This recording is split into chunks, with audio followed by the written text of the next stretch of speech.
Hi there, I'm Nick Barraclough, President at AKCP, and welcome to another Quicklime video tutorial. In this video, we're going to be looking at how we can add customized icons to our maps.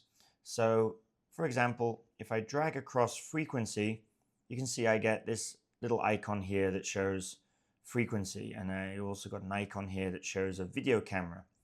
If I drag across current, I just get a little green dot. If I drag across total active energy, again, I just get a little green dot. So I don't have any customized icons assigned to these.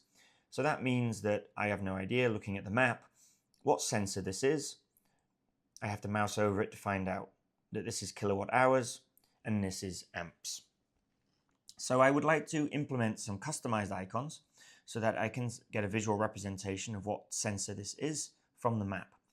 To do that, let's start off with kilowatt hours. We'll right click on it and we'll go to Edit Marker and we'll select Images.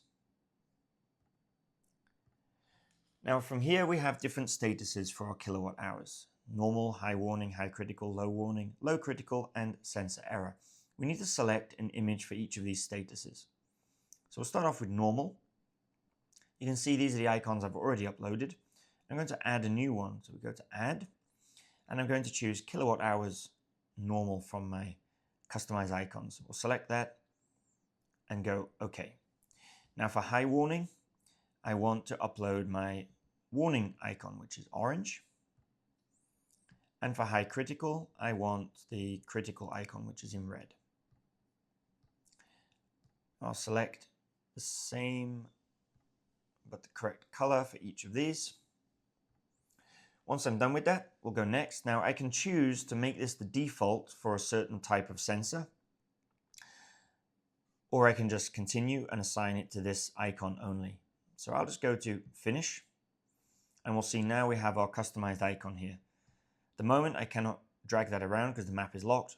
I'll unlock the map, and now I can drag this to the location that I want it to be. So let's say I'm monitoring the frequency and kilowatt hours of this cooling unit here.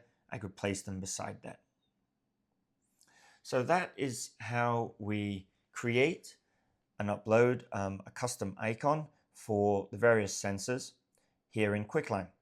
I hope you found this short tutorial useful, and I'll see you next time.